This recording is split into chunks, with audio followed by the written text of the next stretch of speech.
All right, Rabbi, good morning. Good morning. Let us begin by thanking all of our sponsors for this morning's share. To thank our Talmud Torah sponsor, an anonymous sponsorship with Hakaras HaTov to Hashem, for all of the blessings He has bestowed upon us, and for the refuah shlema for Devora Leah Bas Chaya Rivka. It was Yochim Eretz Hashem to witness the imminent coming of Mashiach Mihera B'Yameinu. Amen. On our week of learning, sponsors Ari and Haley Lechterman, in memory of Haley's mother, Linda Kotin Zichron Livracha. We hope that in the merit of our Talmud Torah, the Neshama will have an aliyah, the family ein nechama, and of course, as always, we dedicate our learning in the schus of our precious hostages, May HaKadosh Baruch Hu bring them home b'shalom and b'karov, and the schus of our soldiers, our brave soldiers, may they have hatzlacha b'chol ma'aseh yadehem, and may they too, Meretz Hashem, come back to their families b'shalom and b'karov. We'll say with that, let us begin. We have a lot to do today, but Meretz Hashem, we're going to be great. So today's daf is Ayin Zayin 77, and we are picking up on 76b Ayin Vav Amud Beis, second wide line, Ketzad. So I will say we're going to do some really interesting cases today, and again, obviously, I will say, the challenging part of these Gemaras is what we're going to try to be able to do is learn principles and hopefully figure out, again, how to apply those principles to specific cases. But obviously, there's such a range of specific cases. But in Meretz Hashem, let's go. Ketzad. So the Gemara says again, how do we apply the previously aforementioned concepts? Kiblu kama liktzar b'shnei slime. So here we go. Let's say I hired workers to go ahead and cut down wheat for 2 slime. And remember again, it's going to be important just to remember one simple ratio. A sela is 4 dinar. Just remember that. As long as you know that, you're good to go for the rest of the case. So I hire workers to go ahead and cut my field, harvest my field for 2 sloim, 8 dinarim. 8 dinarim, katzru chatzia behenichu chatzia. So what happens? So now the workers came along, and the workers harvested half and they left half. So essentially, they did half the job.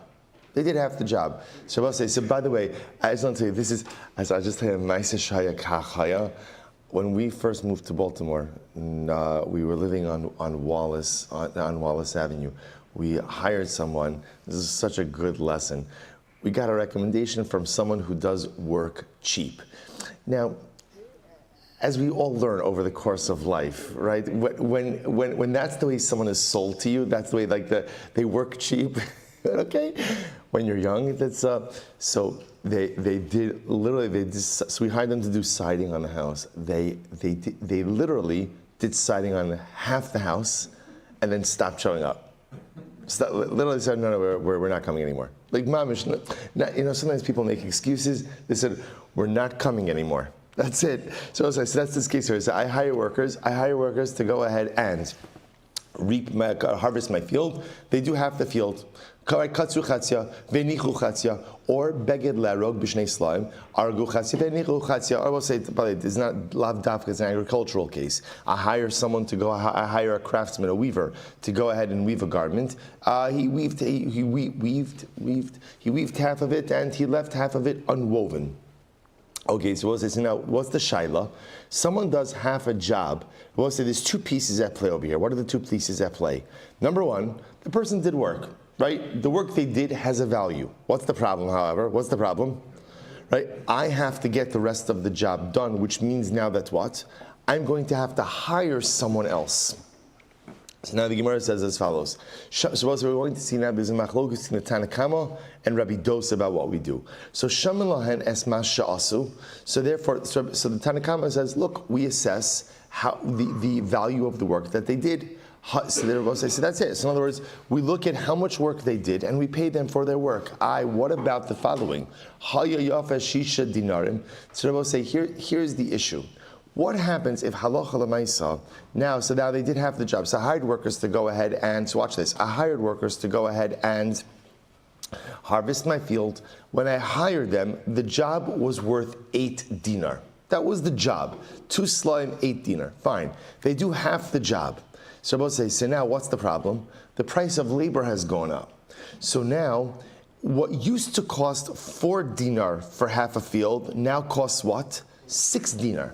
So I will say, so now I have a problem because now for me to get the rest of the job done is going to cost me 2 additional dinar. So what's the shaila? Who bears that cost? So the Gemara says, So no sin lahem sela. So ultimately, again, so I will say, so now even though the price of labor went up, I still have to pay them for the amount of work that they did in accordance with, right, the value of the amount that I hired them. So I have to pay them a sela, right? I have to go ahead and pay them the sela, the 4 dinarim, right? Or they can go ahead and finish the job and take the 2 slaim of the salary. Vim sela, no saying slow sim sela. And if it was a sela, you give them a sela. The Gemara is going to ask what that last line means. So we'll say, the Tanakama holds that halacha l'maisa, when the workers stop mid-job, I have to pay them for what they did. And even though now the price of labor has gone up, so it's going to cost me more to finish that job, that's my problem, that's not their problem. Rashi points out over here, Rashi points out over here that the shita of the Tanakama is yad polim al ha'elyona. Workers always have the upper hand. The system protects the workers. So that now, so essentially the workers are always entitled to get paid for whatever amount of work they did. So even though they walked off the job mid-job, they are entitled to go ahead and get paid for what they did. And even though now it's going to cost me more money to finish the job, that's my problem, not their problem. I have to eat that additional cost. Incredible. Okay, so we'll say that's the Tanakama. Rabbi Dosa comes along and says no. Shamin lohen masha asale asos. So we'll say Rabbi Dosa says yes. I absolutely have to pay the workers for the work that they did, but I am allowed to take into account how much money it's going to cost me to finish the job now that they are walking off the job. So we'll say, take a look at Rashi. Rashi says, if you take a look, Rashi here is about 10 lines up from the bottom. Shaman lahem ha'asid leha asos. Rabbi Dosa svir leketana didan da'amar hochzer bo yada ala tachtona v'akiv schayim asha asu kedei liskar polim b'ligmar kfi tanarishon. So we're going to see over here, Rabbi Dosa holds like this. Rabbi Dosa holds, whoever, like the Mishnah says, whoever changes the terms of employment has the lower hand. Right? So Ridosa says like this: Salach l'maisa, I hire the workers to go ahead and harvest my field for 2 slaim, 8 dinarim. They do half a job. Now they walk off. So Ridosa says, here's what we're going to do is we're going to see how much money it's going to cost me to go ahead and finish harvesting the field.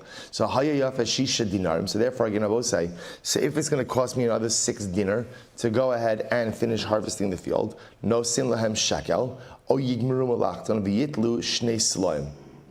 So what Rabbi Dosa says like this. Rabbi Dosa says, do I have to pay them for the work that they did? Absolutely. But before I pay them, I look at how much it's going to cost me to finish the job. And if the price of labor has gone up, that additional cost comes out of their fee.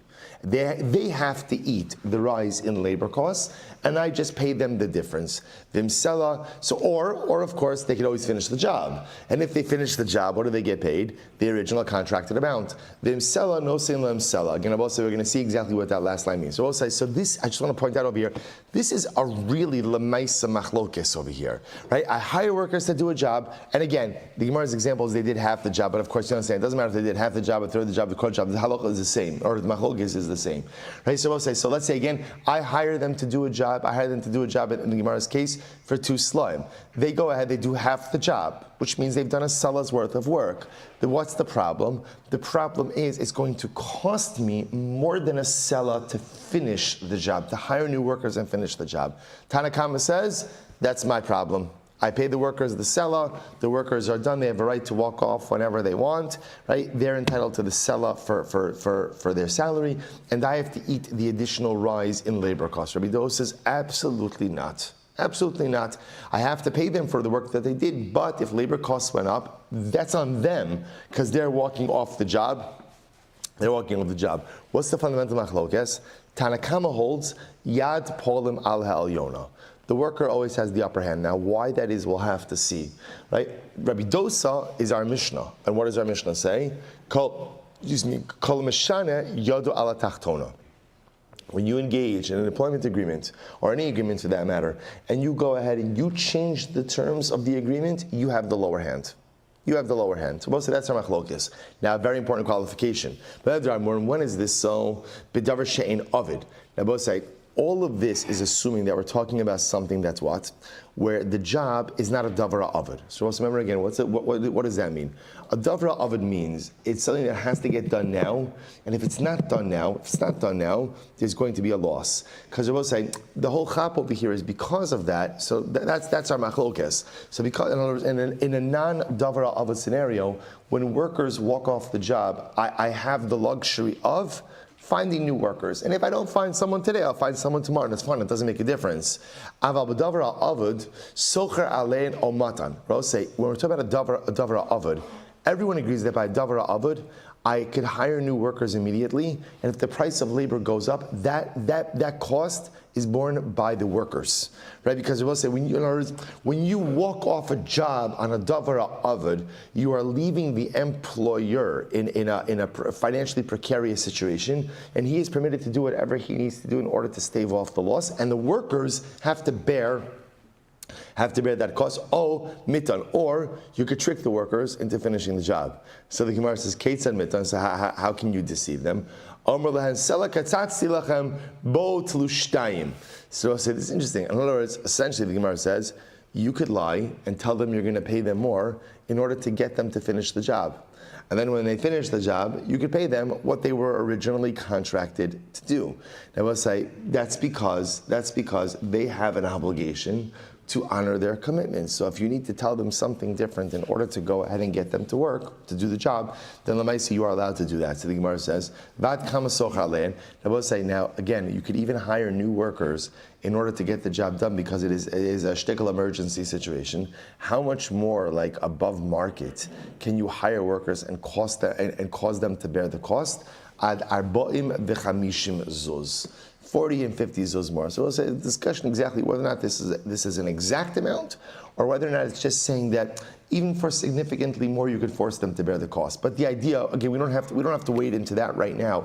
But the idea over here is that if you hire workers, they walk off the job on a davara avod, you could hire workers, even though, again, because you're hiring them last minute, because people recognize that you're in a difficult position, they may take advantage of that and charge you more money.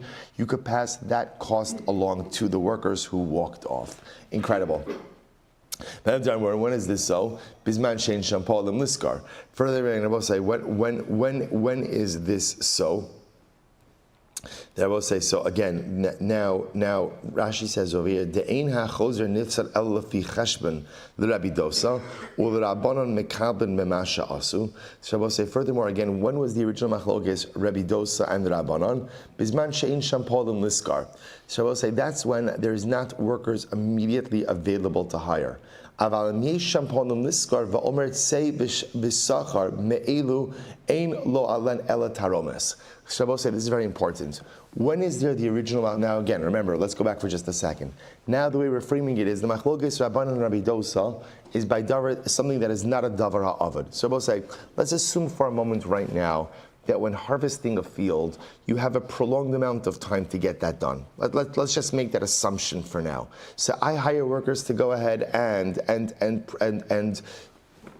harvest my field. I hire them for 2 slaim. They do half the job and now they walk off. Okay, so now machlokes Rabbanon and Rabbi Dosa. What's the machlokes? So now the price of labor goes up. The Rabbanon say, too bad. Tanakama says, too bad, that's on me, the employer, and I just have to bear it and pay the workers the one seller for the job that they did. Right? Rabbi Dosa, absolutely not. Rabbi Dosa, any increase in labor can be passed off to the workers who walked off. Now the Gemara qualifies that again and says, that's only true if new workers are not readily available. In other words, we'll say, if at the end of the day, farmhands, right, or people to harvest my field are readily available, then everyone agrees, move on. Okay, they walked off the job, assuming that they're readily available. And when we say readily available also means that what? The assumption is same price. So in other words, if all I have from this is a headache, so okay, I'm annoyed. The workers walked off the job. You shouldn't walk off a job, but they did. But I could easily find new workers, and I could easily find them at the same price. Everyone agrees. you have all you have is taromas, right? All you have is the right to be bragis. You have the right to be bragis.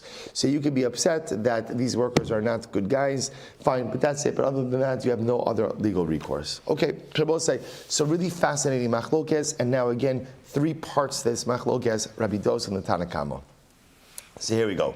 Tani Tanakami Derav. So we'll say so. There was so they taught the following teaching in front of Rav. Good. So much to do over here. Fine. Okay. So we'll say let's go. So Tani Tanakami Derav. No sin lahem scharan mishalim. So we'll say now we're going back a little bit over here. So the Gemara says. So remember again in yesterday's Gemara we saw Rashi points out over Tani Tana. It's about 6 lines up. Bahidla el holchu chamar v'lo matzu. So we'll say remember again we had this case. I hire a donkey driver to transport goods from point A to point B. So I hire him on Tuesday, and then what happens on Wednesday morning? He shows up, and the goods are not there. The goods aren't ready. So what's the halacha? So I have to pay him full wages. Right? Because again, I will say, that's on me. I didn't have the goods ready. You have to pay him full wages. So listen to this. So they taught this halacha in front of Rav. Amarle, so Rav said, Chavivi Amar, Chavivi is my uncle, right? My uncle, Rabbi Chia. My uncle said, Ilu ana havai, if I was there, lo havi yehivna lahen elaki poel bottle. Va'at amrat lahen no sin schar mishalim. So Rav says the name of his uncle Rabbi Chia, that my uncle said, if I was there when they were teaching this halacha, I would have said, the most you have to pay the donkey driver is kipoel bottle. Remember again, we had this. What does it mean, poel bottle? Poel bottle is, we ask a person, how much money would you accept to not have to work? In other words, let's say I get paid $100 for a particular task. So then the poel bottle means, we assume everybody has a price, right? How much money, obviously would be less money, how much less money would you accept to not have to work? To stay home for that day. So Rabbi Chia said, when the donkey driver shows up and the goods are not there, why do you have to pay him his full wage? He didn't do anything. At most, you have to pay him kippur bottle. So the Gemara says, Va'at amrit no osim l'mschar sh'layim. You guys are saying you have to pay the full wage. That doesn't make any sense. Va'alakatani, we learned, Eino dome habaton l'habal rekan osem alacha liyoshevu bottle. So we'll say, but one second, we said that. We actually said that was the halacha. The halacha is, you're right. Of course, we don't pay the donkey. When the donkey driver shows up and there's no goods to move, we don't pay him the full wage. Rather, we pay him kippur bottle. So Rabbi Chia, what are you getting upset about? Lo semu kamei. Rabbi Chia, they didn't finish the ruling in front of Rabbi Chia. So Rabbi Chia didn't hear everything. That's why he was objecting. Okay. So we'll say, so by the way, this is very important. That halacha l'maaseh, this seems to me that the Gemara is going. So in other words, I hire the donkey driver to transport goods from point A to point B. Shows up at my house the next morning, and I'm not ready for him. I'm not ready for him to do the job. So we'll say, so now I have to pay him because I hired him. But I don't have to pay him as if he transported the goods because he didn't transport the goods. Instead, I have to pay him kipoel bottle. So we'll say, we're going to see this concept of kipoel bottle is almost like when you have to pay someone because you engage them to do a service and you're at fault that the service didn't materialize. But at the same time, they didn't provide the service. So to pay someone for something they didn't do, the halacha doesn't really see as a necessity. But to recognize that you've taken up their time, that you have to do. That you have to pay. So there's this thing called poel bottle. How much money would a person accept not to have to engage in this strenuous activity? Okay. Let's go weiter. Says the Gemara. Ika Amri, another alternate version of this. Saime Kameh. No, they finished the ruling in front of them. Vachi Kamar. Chavivi Amar. Rav said, my uncle, Rabbi Chia said, Ihave ana, lo havi yehidna le klal. So Rabbi Chia was actually saying, if I was there, I wouldn't have given the donkey driver a cent, nothing. Va'at amrit kipol bottle, and you say you have to pay my kipol bottle. Elakashya, hachlo kasha, had the sari le'ari mid'arta, had the lo sari le'ari mid'arta. So Rabbi said this is very interesting, and maybe there's a fundamental distinction between when you went ahead and Mostly, let's talk about for a moment just like an agricultural case. Let's talk about a case where I hired workers to go ahead and work a field. And then they show up the next morning, and what happens? The field is too wet. The field is too wet and they can't do the work. So the Gemara says like this, maybe they're, so now the workers show up for work the next morning. So we'll say, so do I have to pay them or not? So the Gemara suggests maybe there's a fundamental distinction. When the workers came the night before to see the field, right? And they saw that this is now, apparently, so I guess in agriculture, right? Workers could see that this is the type of field that if it gets wet, we're not going to be able to work it. So if they saw the field the night before, and they recognize that there's a strong possibility that if this gets wet, we can't do the work the next morning, and they show up the next morning, and they can't work the field, that's on them. That's on them, and I don't owe them anything. Versus a case where I hire them to work the field, they didn't see the field the night before, so they have no idea. They have no idea. And halacha l'maisa, then they show up the next morning, and the field is wet. In a case like that, I would be obligated to pay them. Now, what would I be obligated to pay them? Kepoel bottle, right? Not a full, complete wage, but rather again a kepoel bottle. Very interesting. The Gemara says, Kihada Amar Rava, as Rava said, Hayman da agar agiri l'rivka. So we'll listen to this. I hired someone to go ahead and dig a ditch. So we'll say, so now watch this. So I go ahead and I hire them to work the field. And what happens? So now the rain came and filled up the field. So therefore, again, the work is impossible. So we'll say, this is a good shaila. So now the worker shows up. Do I have an obligation to pay them or not? Now the worker's there. The worker's there early. The worker's there ready to work, but he can't work the field. So am I obligated to pay him? So Gemara says it depends. If I showed him the field the night before, right? Then I will say top of Ayin Zayin 77a. Then Gemara says Psida de Polim. Then that's on him. That's on him. Then I will say because halacha l'maisa, he should have known that again, this is the type of field that if it rains, you can't work it. You can't work it. So therefore, again, halacha l'maisa, that's going to be on him. Lo sari l'arem arta. If I did not show him the field the night before, then psida de balabayis v'yav like a poa bottle. There was, in other words, if I didn't show him the field before, and therefore again he has no idea what to expect, he's just showing up for work, then that's on me. However, Abba says this is very important. However, I have to pay him, but I don't have to pay him the wage as if he did the job. I have to pay him kipoel bottle. So you begin to see this model in halacha where when someone shows up to do a job that they were contracted for, but couldn't do it, halacha l'maisa, again, you're obligated to pay them. Well, again, depending on this, you're obligated to pay them, but you're not obligated to pay them as if they did the job, if they didn't actually do the job. You're obligated instead to pay them in accordance with this standard that we call poel batal. In other words, what would be the wage that someone would take to not have to work? And that's the amount that you pay the individual. V'amar Rava. Those are some really interesting cases. Hayman de oger agurei ledavlo. So we'll say there was a guy, so I hired a worker to water a field, to irrigate a field. I will say, now watch this. V'asa mitra. And now it rained. Now, we can relate to this. It's been raining for 7 years, right? Now, I'll say, so now what happens? So I'll say, so now this is a really interesting case. I hire Ruvain to irrigate, to water my field on Tuesday. So what happens? He shows up Wednesday morning. And meanwhile, the whole Tuesday night, it rained. So obviously I don't need him to go ahead and irrigate the field. So what's the halacha? So besida de polim. So we'll say that, look, what are we going to do? That's part of the risk of the job. Right? That's part of the understanding. If it rains, obviously I don't need this service. So we'll say, by the way, the Gemara is saying, and it doesn't have to be like stipulated. It's understood. It's understood. So if it rains, that's the loss of the worker. Good. What happens? Asanara. We'll say, what happens if, let's say, again, I hired him to go and irrigate the field on Wednesday, and Tuesday night the river overflowed and watered the field. What's the halacha? So psida de balabayis v'yohev leikipol batal.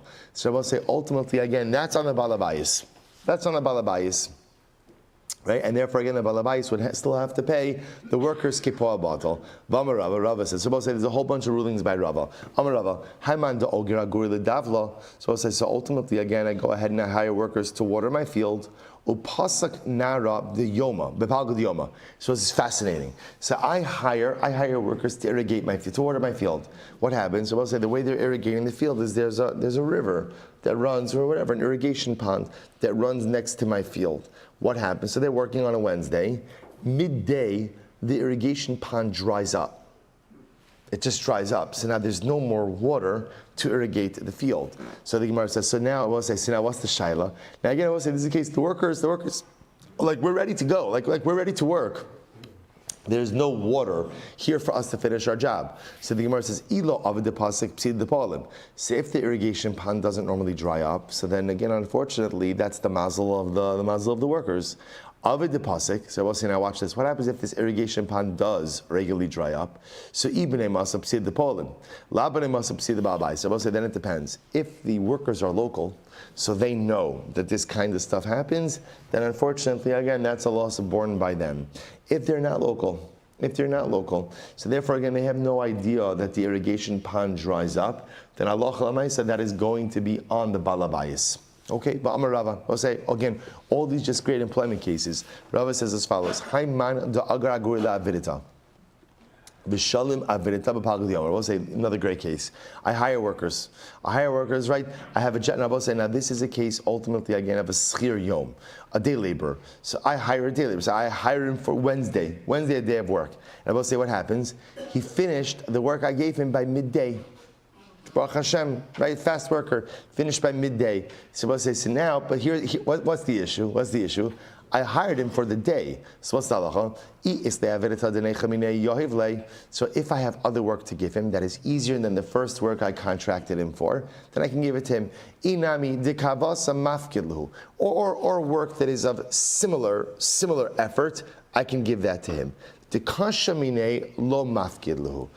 said, this is interesting. I can't give him work that is harder than the first. In other words, whatever work I give him at the outset of the day, that kind of sets the tempo, that sets the tone for the type of labor I'm able to give him. So if he finishes up by midday, I could give him more jobs that are either of similar, or call it intensity, or lesser intensity, but not more.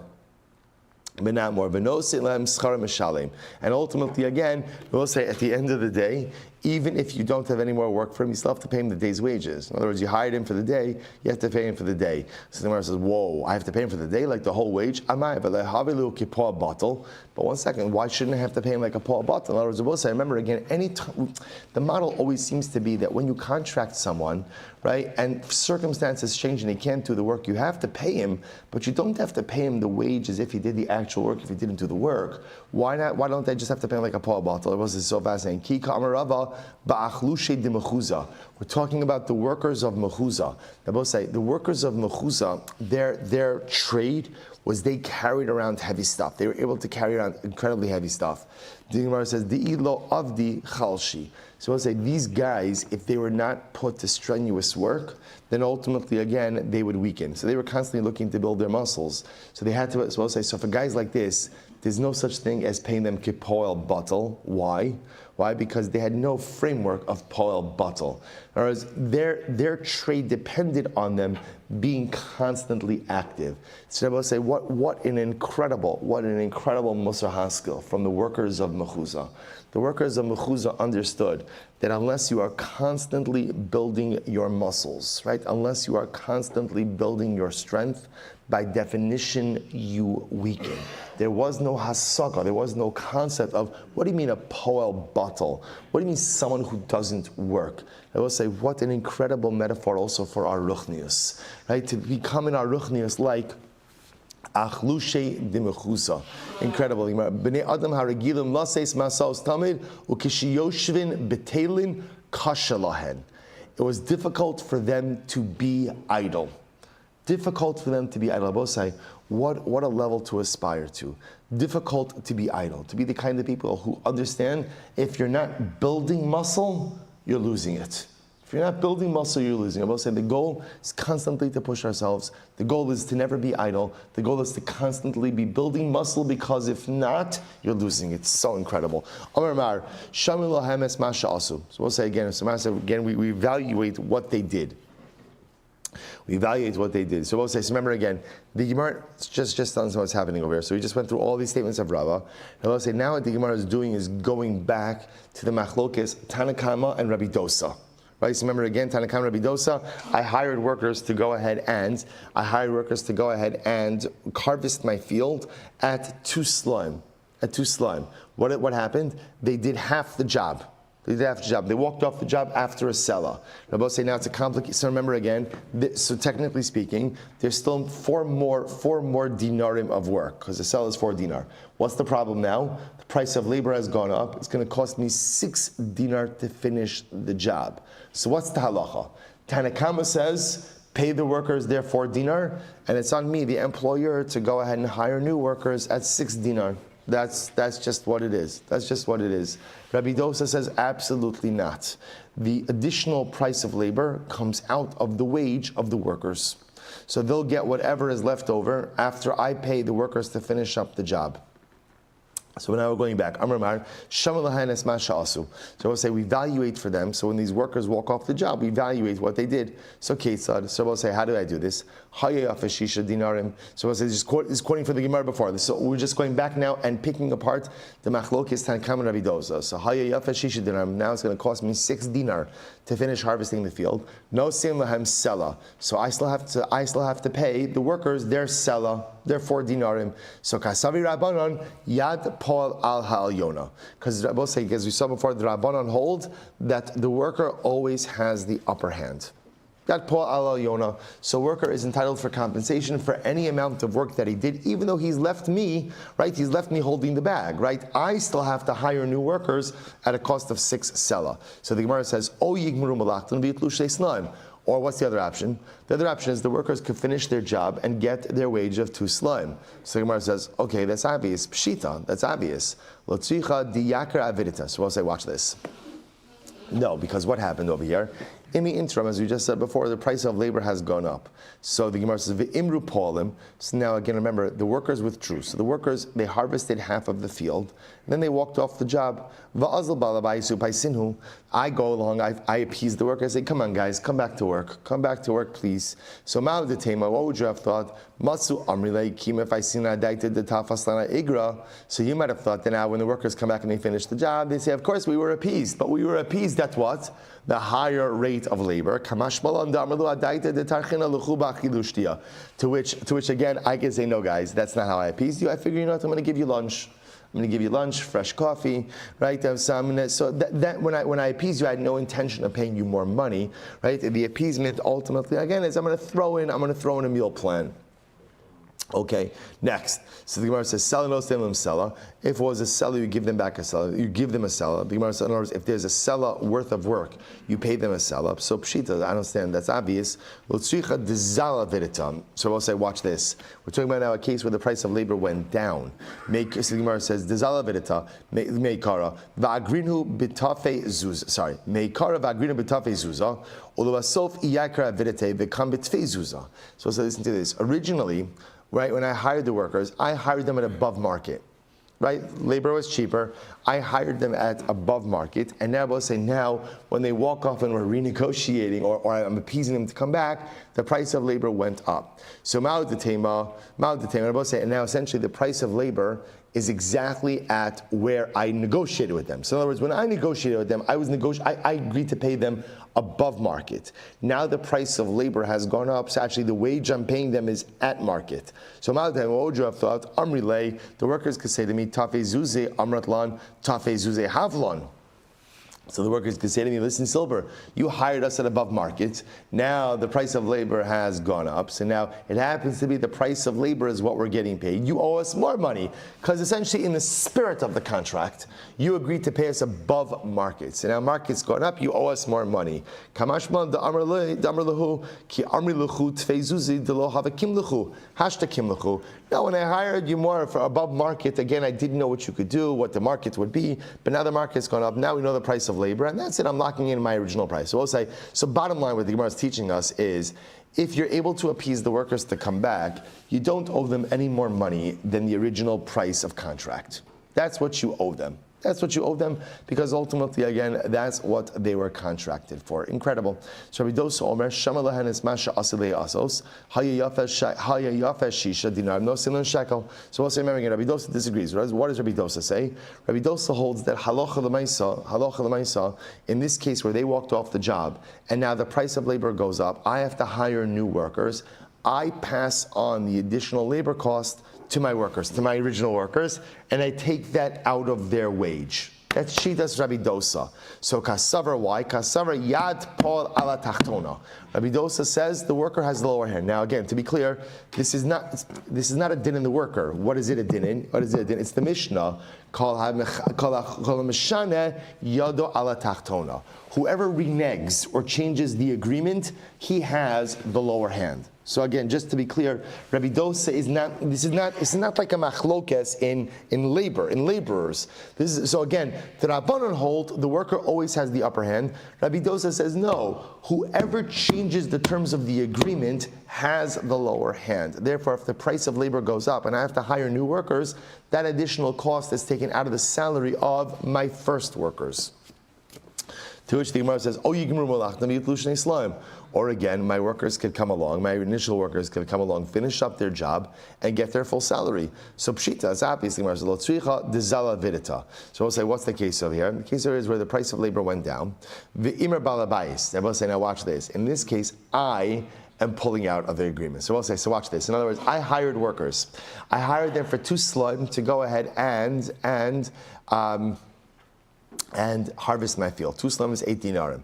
Now it turns out that I could actually get labor for 6 dinarim. Price of labor has gone down. So mid job, I cancel on the workers. The guys don't show up for work tomorrow because I want to hire cheaper laborers. So the Gemara says, now what happens? So now we'll say, the workers come and appease me because obviously the workers want to finish the job. So they come and they work it out with me. So we'll say, watch this. What would you have thought? So we'll say, listen to this. I might have thought that when it comes time, so let's say now, fine, I make up with the workers, they finish the job. So I'll say, one would have thought that perhaps when the job is finished, I could say to the workers, listen guys, I agreed to take you back, but I'm taking you back at the lower rate. The workers say, no, we're keeping the original price, but we just provided you better service. Service with a smile, right? Higher level of labor, right? Whatever it is. So we'll say, so again, you see the same theme. The same theme is that halacha l'maisa, when you go ahead and there's a rupture, we'll call it in the employment agreement in the middle, and then everybody reconciles. Reconciliation is based on the original agreement. Now, of course, I will say, people could choose to go ahead and make a new agreement mid-employment, but that would have to be official and recognized. In other words, that would have to be articulated. It doesn't necessarily have to be written down, but it definitely has to be articulated. If it's not articulated, then again, the original agreement is in place. Incredible. Seller, no seller, and seller. So we'll say, if it's a seller to finish the job and they finished up the job, you pay them a seller. Pshita, again, that's obvious. I'm going to put Rav Nasan, lo tzricha da'ozilu inhu gabe zuzi meikara. So we'll say, what's the case over here? The case over here is where the workers gave me a discounted rate to begin with. They gave me a discounted rate. Ulubasov zila vidita. And I will say, and ultimately now the labor market matches the discount. So the labor market matches the discount. So what would you have thought? So I say, so maybe at the end of the employment, I say to the workers, listen, guys, in the spirit of our agreement, you agreed to provide me with discounted labor. So originally, the discounted labor was X. Now the labor market matches the discount, so you should discount it for me even more. So I'll say, so bottom line, halachah keeps saying the same thing. No, it's not how it works. In other words, in the beginning, we didn't know what the labor market was going to be. Now we know. So bottom line is, we're locked into the original contract. So we'll say, so bottom line, what the Gemara keeps highlighting is, when there is a rupture and then reconciliation, so halacha l'maisa, we go back to the original contract. That's what's happening over here. Incredible. Amar Rav, halach Rabbi Dosa. Rav says halach is like Rabbi Dosa. Now what does Rabbi Dosa say?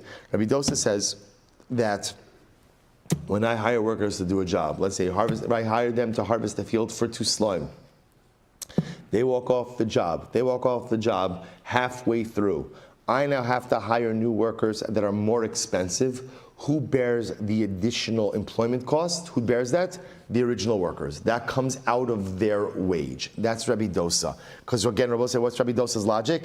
Kala meshane yado ala tachtona.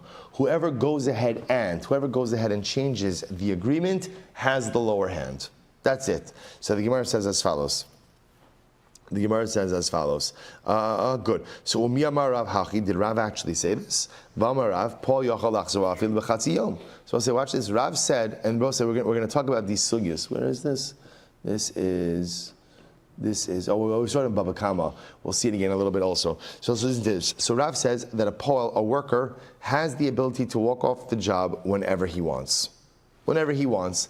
Now both say, this is part of the idea of, in Yiddishkeit, right, the only person you're an eved to is the Ribono Shel Olam. So an employee is not an eved to the employer, which means that an employee always has the right to walk off a job. You can't keep someone forcefully employed. Obviously, I will say there's a concept of avdus. Of course, there is a concept of avdus. But again, that's not employment. So the Gemara says as follows. But Rav says that a worker could walk off the job. Now, obviously, if we're saying that a worker could walk off the job, then what does that have to mean? That has to mean that he could walk off without any responsibility. In other words, I did my job, pay me for what I did, and that's it, I'm out. So we'll say, so that contradicts Rabbi Dosa. So okay, so maybe there's a distinction between a schir yom and a kablan. Well, remember we spoke about this yesterday. A schir yom means a day laborer, fixed wage for a day of work. Versus a kablan. A kablan is hired to do a job. We'll say, take a look at Rashi. It's actually the last Rashi on the daf. Shiny lan bein schiros the kablanos. The gabe schiros isa la haytaima. The avadayhem for la avadim la avadim. Avad the kablanos ein ze eved el yatzmo. Rabbi Dosa the kablanos ma'ari kidiana. So we'll say maybe like this. Maybe when we say that you can walk off a job whenever you want, that's a schir yom. If you're a day laborer, no one could force you to remain for the day. If you want to walk off the job, you can walk off the job. A kablan, Rabbi said, doesn't have that same logic. A kablan actually is a contractor. A contractor is really self-employed, right? Because we'll say, what's the whole chap of the kablan? We'll say, the kablan, remember again, when does he have to do his job? When does he have to do his job? Whenever he wants. As long as he gets the work done, that's his avoda. That's it. So maybe like this, maybe Rabbi Dosa, when he says that you're responsible for going ahead and paying for any rise in labor, that's a kablan. That's a kablan, but not a schir yom. To which the Gemara says, does Rabbi Dosa really have this distinction? So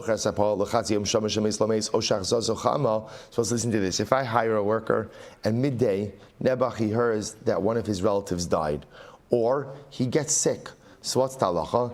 Im schirhu, if he's a hired worker, amud beis, no sin lo scharo. You pay him for what he did, and that's it. Right? We pay him for his work, and that's it. Rashi says, so we'll say again, if he's a day laborer, you pay him for a number of hours that he worked, and that's it. Im kablanu, no sin kablanuso. And I would say if it's a kablan, you also pay him his work. We'll say, what do you see from here? That when a worker is unable to go ahead and continue. Now, we'll say, granted, these are ones situations, right? These are circumstances where ultimately, again, there's an extenuating circumstance. Someone died. All right, the worker gets sick. So in that case, what's the halacha? Pay him what you're obligated to pay him, and that's it. So the Gemara says, money. Whose opinion is this? If it's the Rabbanon, my area shama shames lames osha achsasochama the anis kilo anis nami ha'am Rabbanon yet paul alayona. So we'll say it can't be the Rabbanon. Why can't it be the Rabbanon? Because in general, the Rabbanon hold that the worker always has the upper hand, right? So whenever the worker walks off the job, he gets paid for what he did, and even if there's an increase in cost to the employer, that's not his problem. So according to the Rabbanon, even for a non-ones circumstance, the worker could walk off. Ela lav Rabbi Dosa, rather it must be Rabbi Dosa. Shmamina lo shiny le Rabbi Dosa bein schiros lekablonos. So Rabbi say rather it must be Rabbi Dosa. And Rabbi Dosa doesn't make a distinction between a schir yom and a kablan. Schir yom and a kablan. Amrav Nachman Bar Yitzchak b'davar ha'avad v'divrei hakol. So Nachman Bar Yitzchak says no. Maybe this case Maybe this case is a different situation. Maybe we're talking about Davra Avid. So remember again, we saw this already earlier this morning. In a Davra Avid, everything changes. So in a Davra Avid, where let's say I hire a worker to do something. So we'll say the classic case the Gemara gives is I hired someone to take my flax out of the water. If you don't take the flax out of the water now, it's going to get ruined. Everyone agrees that by a Davra Avid, a worker doesn't have the right to walk off the job. That everyone agrees with. But Divrei Akol. So Tnan, we learned Kala Mishana Yod. So we'll say, so therefore again, good. The Gemara is suggesting over here, good. So when we said the halacha is like Rabbi Dosa, really what it's saying is everyone agrees in the case of a Davra Avid that a worker cannot choose to just walk off the job, as that is going to result in a potential tremendous loss for the employer. Fine. So the Gemara says as follows: Tnan, kala mishana yada ala tachtona, v'chala chozer ba yada ala tachtona. So we'll say, remember again, what do we learn in our Mishnah? So our Mishnah seemed to espouse a very simple principle. Whoever changes the terms of the employment agreement has the lower hand. That's the halacha.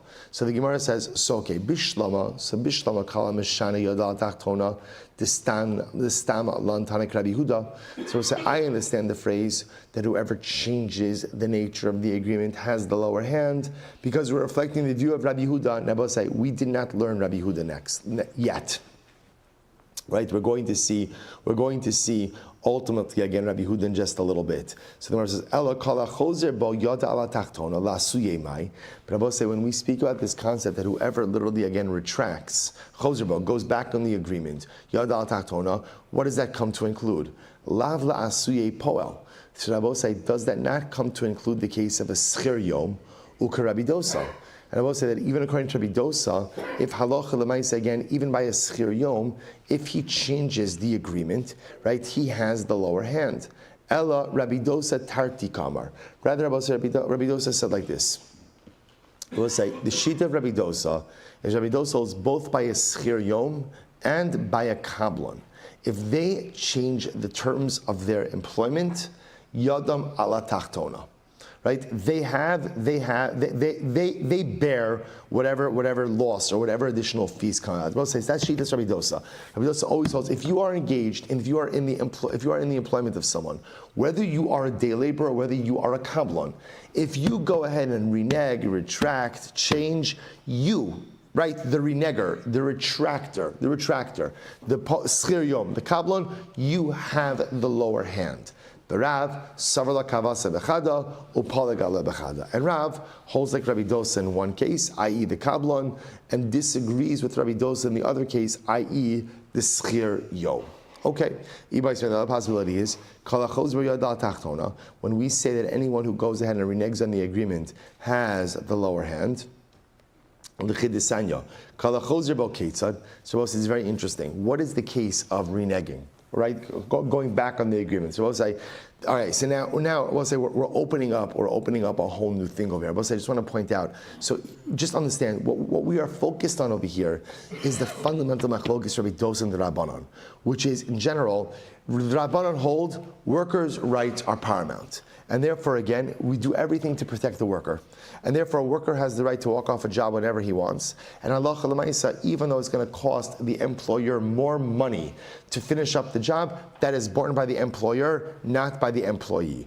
Rabbi Dosa says, absolutely not. Rabbi Dosa holds, whoever changes the agreement, right, yodo ala tachtona, he has the lower hand.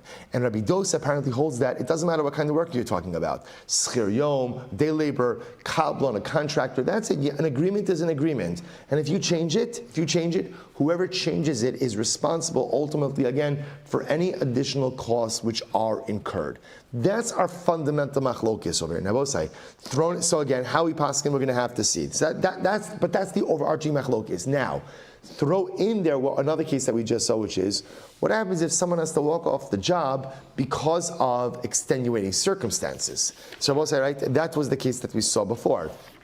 A relative died, someone gets sick. So Rabosai, the Gemara makes it sound like that everyone agrees in that case that what? That halacha l'maisa, you're not held accountable for that. You get paid for any work that you did, and then you go home, take care of whatever you have to take care of. That's 2. 3, Rabbi say, seems to be that in the case of a davara avid, right? If a worker walks off the job in the case of davara avid, in that case, everyone agrees that what? I have to do whatever the employer, have to do whatever I have to do in order to get the job done. And if I incur additional costs, then everyone agrees that what? The worker incurs those costs. So those are just the 3 pieces to keep in mind. Because we'll say now the Gemara is going to transition to a different kind of case. The other possibility is maybe I will say when we say that whoever reneges on the agreement has the lower hand, dealing with the following case. Rabbi says, see now, totally different case. Here we go, but very interesting. So we'll say, watch this. I sell Reuven a field for 1,000 zuz. This is an expensive purchase. And Reuven gives me 200 zuz. Down payment. So what's the halacha? Now we'll say if I renege on the agreement, because remember again, I will say, remember, money doesn't acquire real property, right? You need chazak, or proprietary act. So I'll say, so now what happens? So now Reuven gives me 200 zuz, and now if I, the seller, renege, so what's the halacha? Yad lokeach al hal yona. The purchaser has the upper hand. Therefore, Ratza Omer lo tenli me'osi o tenli karka. Watch this. So now if I, the seller, renege, that means Reuven, the buyer, has the upper hand, and he has a choice. He could say either, fine, you want to renege?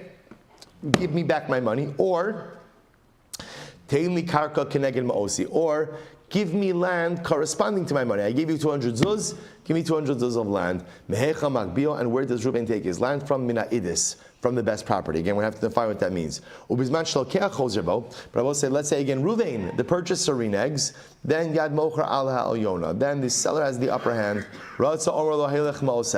So again, I, the seller, could say, Reuven, here, take your money back. Or Ratza Omer, Helech Karka Keneged Ma'osecha. And ultimately, or I could say to Reuven, I'm not giving you back your money, I'm keeping your money. Here's 200 zuz worth of land.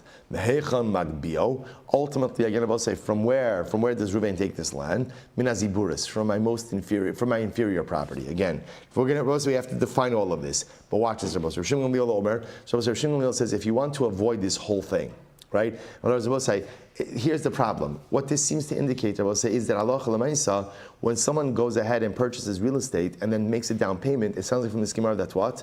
The down payment does not make the transaction binding, right? That either party could still walk away. Rav Shimon Gamliel says, if you want to make your down payment binding, here's how you do it. Rav Shimon Gamliel Omer, Malamdin Osan Shelo Yachzeru.